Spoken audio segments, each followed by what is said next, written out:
Hello, everybody, and welcome once again to Every Movie Ever. I am Eric, and this is, of course, the show where we are trying to review every movie ever made. And I want to get going here tonight because, as you can see, I'm out here on a very picturesque lake, and they say there's a fog rolling in, so I want to get things done a little bit quicker. And tonight, I'm very excited about our theme. Tonight we are going to be talking about the films of Mr. John Carpenter, probably my favorite living director. Very excited to talk about him. If you don't know who he is, well, you're about to. And just to say, we have reviewed a couple of Mr. Carpenter's movies on this show before. We've talked about The Thing, and we've talked about Escape from L.A. One of those is a great movie, and one of them is a terrible movie. So go back and look at our old shows to find out more about those two. But tonight we're going to be talking about the rest of his filmography, and we're going to be starting with Dark Star. Dark Star was actually Carpenter's student film at USC, and it was a movie it's about a group of, I don't want to call them astronauts, but a bunch of guys on a spaceship, doing stuff out in space. Like Alien, it sort of focuses on a blue-collar idea of space travel, sort of space truckers. And so that's pretty cool. And obviously they thought it was cool enough to expand it from a student film to something feature-length. This is a movie I have avoided seeing for a long time. As big of a fan of Carpenter's as I am, I didn't particularly want to see Dark Star. There is something about seeing, I've made student films. I went to film school, believe it or not. And my student films aren't something I drag out for people to see a lot because it's where you're learning, right? So Dark Star really is like that. It's interesting to look at because you're seeing, the first attempt of an artist here. But as far as it being an entertaining movie on its own, I'm not so sure, which is why I'm only going to give Dark Star 2 stars. For me, Carpenter, the movie that I would call the first real John Carpenter movie then has got to be The Assault on Precinct 13. There are a lot of the hallmarks of what, Carpenter's style and storytelling would become right here in this movie, which is about a police officer goes to take over control of local precinct number 13 for the night. The deal being that the next morning, they're going to close precinct 13 down. So he's just kind of there for the last night as they finish packing everything away, as they move everything to a new building. At the same time, a prison transport bus breaks down, and so they have to house a couple of the criminals inside of precinct 13. At the same time, there's a bunch of gang members out there who are causing a bunch of havoc in the city. They decide to attack a guy for I don't think really any reason. The guy gets away. They track him to 13, sort of twig to what's going on, that it's not a full house of police officers. And so the gang members launch the assault on Precinct 13. Now it's up to the cop and these couple of criminals and the administration and secretarial staff to defend the precinct. So this is really, like I said, this is I don't want to call it a theme, but a story structure that Carpenter is going to return to a lot. And I'll make sure to call it out when he does, possibly most notably in The Thing, one of his great successes as a filmmaker, I think, that we're not going to be talking about tonight. But this is something that we can, I think, refer to as a base under siege story, where you have all of your characters in a small base that's under assault from the outside in one way or another, or even from the inside. And there are a number of different base under siege type stories in the popular consciousness, I think. Rewatching Carpenter's whole filmography, as I've been doing over the last few weeks, I've been thinking a lot about that base under siege idea and thinking about where it comes from. I think probably the most successful and most popular base under siege story is Alien, the original Ridley Scott picture. And then Aliens and Alien 3, really most of the Alien movies are some variation on that. But I think Alien is probably the most successful and most popular version of that. Otherwise, you can look back through TV and novels and stories and see lots of versions of the base under siege. Doctor Who especially in the 60s, the original old black and white BBC Doctor Who's, they did base under siege stories a lot. And I think this is a thing that's such a part of our cultural DNA that you can trace it back at least to the story of Beowulf, and even further with historical precedents like the story of the Maccabees, or I think potentially even the story of the 300 Spartans. In any event, I'm getting a little bit, highfalutin there with it. Let's talk about the Assault on Precinct 13. This is a really capable action movie. It's got a lot of great shots in it. In this one in particular, I feel like you can see the influence of Italian westerns, especially the work of Sergio Leone with The Good, the Bad, and the Ugly and stuff like that on Carpenter's filmmaking style. There's a lot of shots and setups that feel like that sort of movie in here. We also get introduced to Nancy Loomis. Here she's credited as Nancy Keys. She plays the character of Julie, who's one of the administration secretarial personnel at the precinct. Nancy Loomis is going to show up a couple more times in Carpenter movies, especially his earlier ones. She is, to me, always a real treat to see on screen. She didn't make a lot of movies, mostly just appearances in these Carpenter pictures. I would have loved to see her be in more pictures. And interestingly enough, she only has this job because she was working as the wardrobe mistress on the film. If you haven't seen it, though, this is a good, solid action movie. I don't know if it lives up to the heights that Carpenter would reach later, and it is missing a lot of the genre trappings that his later work will have. But as a straight, visceral, pulpy action movie, I think it's pretty successful. 3 stars. So for Carpenter's, depending on how you look at it, second or third movie, this is where he's hitting the home run. This is where, he has fully become John Carpenter and, making the movie that is, in a career with a number of highlights. This is already, pretty much right out of the gate, the towering legacy of his career, and that's Halloween. I can't imagine that you're watching this show without having seen Halloween and without knowing the legacy, that it made. It is, in many ways, the first, if not the first American slasher, the American slasher that sets the template. This is the movie it stars Jamie Lee Curtis. Jamie Lee Curtis and her friends, who include the great Nancy Loomis, playing a really smart alecky type character. They're teenagers and babysitters. And Jamie Lee Curtis is just trying to have a nice, quiet night babysitting a kid. At the same time, a mental patient has escaped from the local psych hospital. He's being pursued by the great actor, the great British character actor, Donald Pleasence. Donald Pleasence plays Dr. Loomis, name possibly borrowed from Nancy. He's on the hunt for this killer named Michael Myers. And Loomis makes it very clear right off the bat that there's something not just really wrong about Myers, but that he is a force of unstoppable evil, and he is out for blood.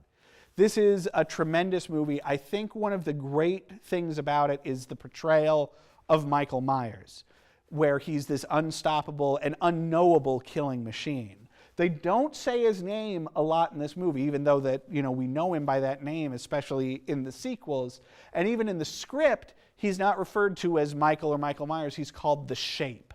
So there's this idea of him not as a human, stalker, but as a real unknowable, unstoppable evil. And I think that's a really fantastic way to set this up.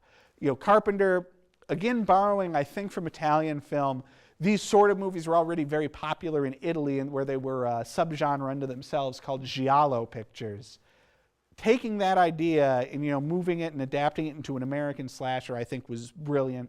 There's so much of what makes Carpenter in this movie. There's some elements of the base under siege in this, in that Jamie Lee Curtis essentially is just moving from one house or base to another to try to escape the Shape. There's, a terrific ensemble cast in this. The teenagers really feel like teenagers, especially in their dialogue, which is really terrific to see. There's some really innovative stuff in here. This film was shot, the cinematographer is Dean Cundy, and Dean is going to work with Carpenter on a lot of these pictures, and I think he's really going to define, at least for me and I think for most fans, the look of a John Carpenter picture. Dean's going to work with John for a while, and we're going to talk about that, but just so you know, he's also, maybe even better known for having been the cinematographer on the Back to the Future movies and Jurassic Park. So he's a big deal. And you can see him really cutting his teeth and really getting into it with this movie. Particularly, there's a scene at the beginning of the film, the scene that opens the film, is this whole point of view sequence where we follow a very young Michael Myers' point of view and just see through his eyes as he goes through his childhood home to attack his sister. This is a tremendous movie, a lot of fun. It's also where we really get to feel one of the big staples of Carpenter's pictures, which is he likes to do the scores for his movies. He does these amazing synthesizer scores that he would write and perform himself, and that theme to Halloween is one of the true iconic film scores of the last 30 years. It's that song, and for me, I gotta tell you, it was a real joy for me. I was watching all of these movies anyway. I did not know this was going to happen. John Carpenter was here in town doing a concert of some of his film scores just a week ago from when we're filming this. So I went and saw it, and it was phenomenal to see him up there playing these scores. It was a really tremendous night.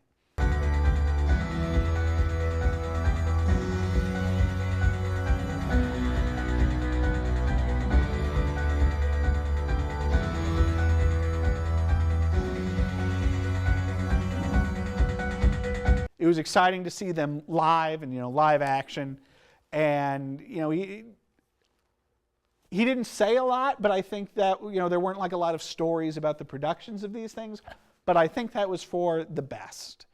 Seeing Carpenter in interviews, he's maybe not always he doesn't seem interested in talking about his pictures, so just have him there playing all these tremendous film scores with a live band in a relatively small venue was a real treat for me.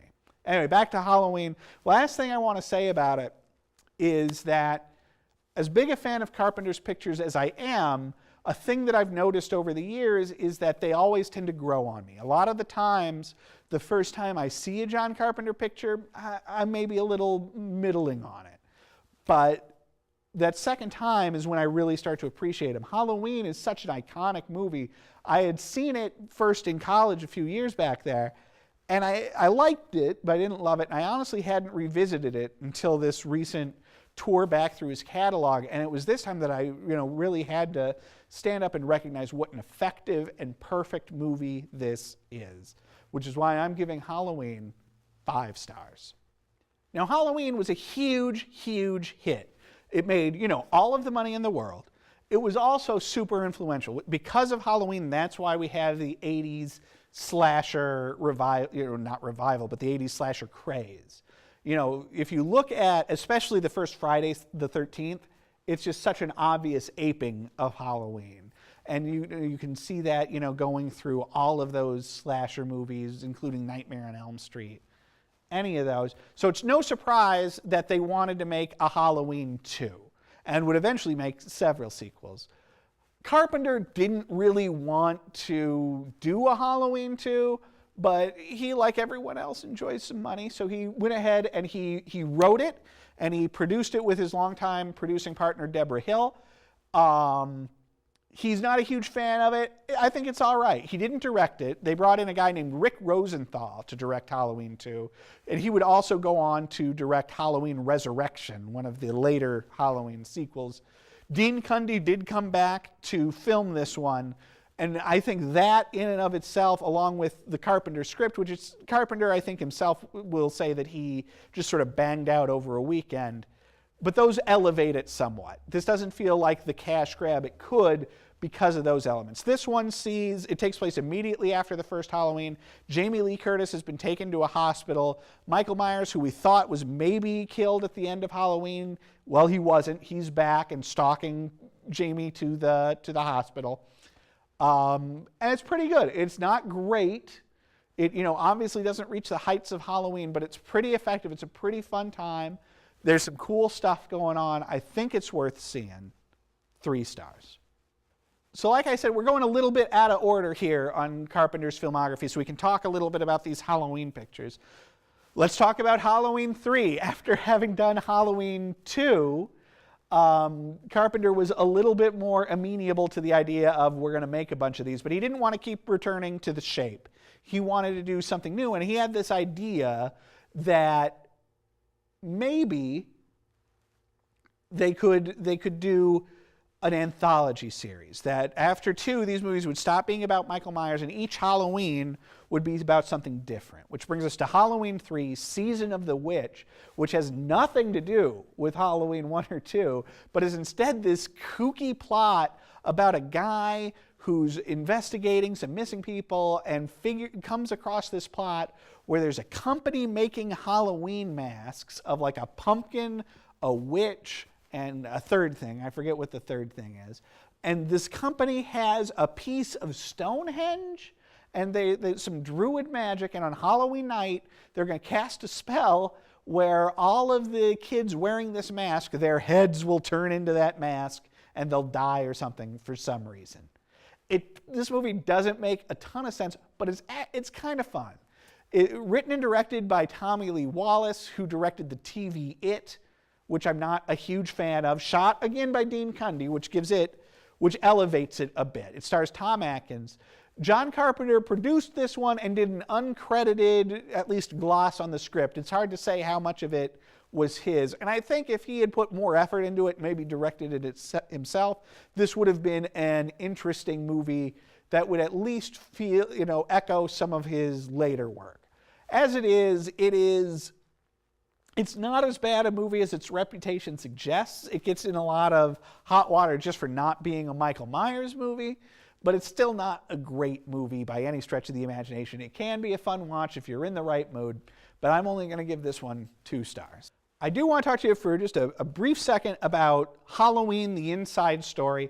This was a TV movie documentary about behind the scenes of the making of Halloween.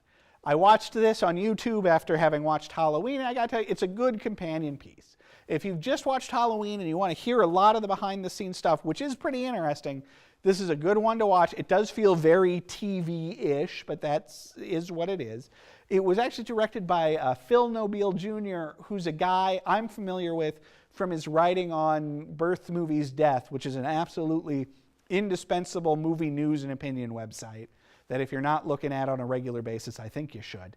But anyway, this is an interesting enough, if not super in-depth look at the making of one of the absolute classics of horror cinema. So it's worth checking out, especially if you've just seen Halloween. 2.5 stars. So let's get back to Carpenter's filmography itself, the stuff that he wrote and directed, and let's talk about The Fog. Yeah. The Fog is another one of those Carpenter pictures that, to be honest with you, I was lukewarm the first time I saw it, but I liked it a lot more on the second go. It's a movie about a small, community that lives on the lakeshore, and fog rolls in one night, and it's cursed fog, and it starts killing people. And we come to find out that the fog is full of zombie ghost pirates they want their treasure or something. I'm a little fuzzy on those details. Anyway, they want to kill everybody, and obviously the people in the movie don't want to die. Great turn in it from Adrienne Barbeau, who stars as a DJ whose radio studio is in the lighthouse. This is a good one. It's a lighter movie than like a Halloween or something, or The Thing. This is just a good old-fashioned ghost story. This is a good, dark and foggy night movie to turn on and watch and have a good time. That's really what it feels like. There's not really a lot more to say about it except that, yeah, it's a really fun movie to watch. 3.5 stars. Oh boy, folks, let's talk about a personal favorite of mine. One of I think legitimately one of the high points of Carpenter's career. Let's talk about The Escape from New York. This is the movie that stars Kurt Russell as the eye patch wearing super cool dude, Snake Plissken. Snake has been, listen, okay. So it's the future, the near future. The future is the year 1997. Stay with me. They, for some reason, decided to blow up the bridges and wall off the island of New York City and turn New York into a maximum security prison. So they send all of the worst dregs of humanity, worst criminals, to live on Manhattan in this walled-off city where they get like no support from the outside.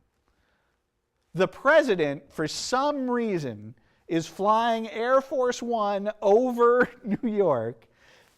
They get into trouble. They shove the president, Donald Pleasance, complete with British accent. So the American president has a British accent for some reason. Stay with me. They put President Pleasance in the Air Force One escape pod, shoot it out. The pod lands in New York. A group of criminals led by Isaac Hayes, the guy who did the theme song to Shaft. He plays the Duke of New York. They capture the president. They want to ransom him for their freedom. Meanwhile, Lee Van Cleef, who is the warden of the island of New York, rounds up the Snake Plissken. They've arrested him for something else. They want to send Snake, who's like a mercenary, into New York to bring back the president. And just to make sure that he'll cooperate, they inject him with a virus that they have the cure for, and it will kill him if he doesn't come back with the president. This movie is nuts. It's another great Carpenter score, another great Carpenter written and directed project. Where he came up with this kooky, weird idea, I have no clue. But right away in Snake Plissken, played again by the great Kurt Russell, really playing against type. Kurt had played a lot of like nice guy type characters and had made his name in Disney movies playing like the computer who wore tennis shoes. It's a great movie. You've got a great, they create a great character here, and it's terrific to watch this hard-nosed, rarely speaking gruff guy move through this bizarre and surreal New York where the criminals have set up this quasi-society with cars that run off of like cable car electricity and everything lit by candlelight, trying to save the president. You also have Harry Dean Stanton in this movie. Adrienne Barbeau is back. It's a terrific movie. It's a great action picture. If you haven't seen it, run out and see it. I don't want to ruin a lot of this one for you. Great, great movie.